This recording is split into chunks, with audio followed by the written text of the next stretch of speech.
fellow deviants, I'm Jenna. And I'm Alex, and welcome to eSpot. But before we get started, make sure to hit that subscribe button and that little bell icon to get notified every time we post something new. And with that, let's get started. Could you believe it's Batman's 80th anniversary, and Fortnite has kicked it off in sweet style? The game released these super cool Batman skins, complete with cool new weapons. There's Batman himself, and my favorite, Catwoman. And if that wasn't enough, they even have a music pack. If you haven't gotten the skins yet, you have a couple days left, because the event ends on the 6th. The Legends of Zelda Link's Awakening is a beautiful recreation of the original Game Boy adventure. Miyamoto asked Zelda producer to make a Mario Maker style Zelda game that led to the game's new mode, Chamber Dungeon Mode. They talked about how a game like this for Zelda would have dungeons, but it's generally quite difficult to devise the logic needed to solve them.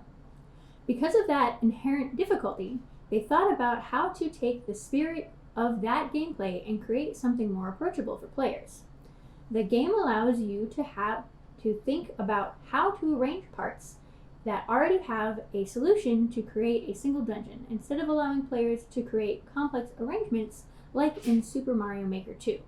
That's pretty cool. So Google announced the Google Play Pass, a new subscription service for Android users. But some industry professionals are worried about the game's sales moving towards a Spotify model, a model that has been heavily criticized in the past. Google Play Pass is a subscription service for $4.99 a month, and subscribers can have access to a library of games and apps without ads and in-app purchases, similar to the one we talked about with Apple. There is language in the Google Play Pass developer FAQ that caused some alarm in the game development community. According to Google, developers can earn a royalty that incorporates time subscribers spend in their app and captures how users value all types of content. The main criticism with this royalty model is that it seemingly rewards artists and developers for creating games that can hold onto a person's interests longer than its competitors. Google says the model isn't set in stone, and let's hope not. Let's work for something a little more fair. In lighter news, SpiderMan is back in the MCU. It was like a game of chicken, but I'm just so glad he's back. As am I. I'm sure a lot of other fans are too. Sony and Disney have announced they will team up for a third film in the Spider-Man Homecoming series. The agreement was signed on September 26th and involved Sony Pictures chief Tom Rothman, Marvel's Kevin Feige, and head of Disney Alan Horn. Marvel and Disney will reportedly receive about 25% of the profits. Disney will still retain its merchandising rights and put up approximately a quarter of the financing. There will be a third film in the Spider-Man Homecoming series, and Spider-Man will even be making an appearance in future MCU film. Welcome back, Spider-Man. An open beta for Microsoft's XCloud begins in October. It's often compared to Google's upcoming Stadia, but Microsoft is taking a different approach. Stadia streams games from the cloud. XCloud does the same, but it also allows players with an Xbox One to stream from their consoles to other devices in their home. The public beta will cover cloud streaming, and console streaming will come later. Gears 5, Halo 5 Guardians, and Sea of Thieves will be streamed at the beginning, and more games will be added as the beta continues. The xCloud beta is open to players in the US, UK, and South Korea. You can sign up on Xbox.com, and if you don't get in at first, don't give up. Microsoft is starting its beta small, but will ramp up its openings over time. Apex Legends, Respawn Entertainment's surprise hit Battle Royale, is set in the Titanfall universe, has a brand new map called World's Edge. Season 3 features not only the new map and some of its various biomes and locations, but also new legend, Crypto, and his hacking and drone abilities. World's Edge is set on Planet Talos, an entirely different planet than King's Canyon planet Solace. The new season released October 1st, so check it out and tell us what you think of it. The Last of Us Part 2 is Naughty Dog's biggest game yet.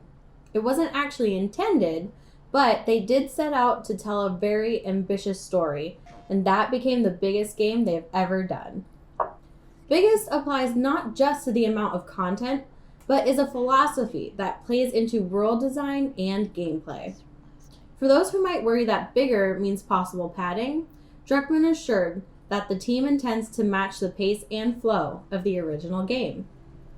The game will have optional side stories where you can decide to veer off to those or just continue with the main story.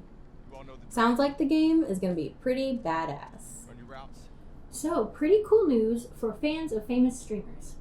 Spoiler alert, by the way, if you haven't watched the premiere of King of the Masked Singer. It was sad to see him go, but surprising in the least. Popular Mixer streamer Ninja was a contestant on the very entertaining show where celebrities, athletes, and literally anyone famous sings in full costumes of a character of their choosing. Well, unfortunately, Ninja did not win, being unmasked from his very adorable ice cream costume, and literally no one saw it coming. Well, except maybe Robin Thicke and his inability to spit out the word streamer. That was actually hilarious. Ninja performed Old Town Road by Lil Nas X and Billy Ray Cyrus, and it was surprisingly very well done. There wasn't too much dancing from the streamer himself. However, one of his popular moves that any of his fans would know was performed. If you haven't watched the episode, I highly suggest it. But it is cool that even professional gamers are being deemed famous enough to perform on shows like this one. Well, that's all we have for today. We really hope you enjoyed this episode of eSpot. Don't forget to check out our other amazing content, like Paul's Curious Corner of Controversy. And even stop by the DVSI website and preview what we have coming up in the near future. And also, don't forget that DVSI Entertainment will be at EXPCon next weekend, where you can buy our coffee and get an exclusive playable experience of Reverie Awoken. That's really all we have for now. Thank you all so much for watching, and remember, stay devious.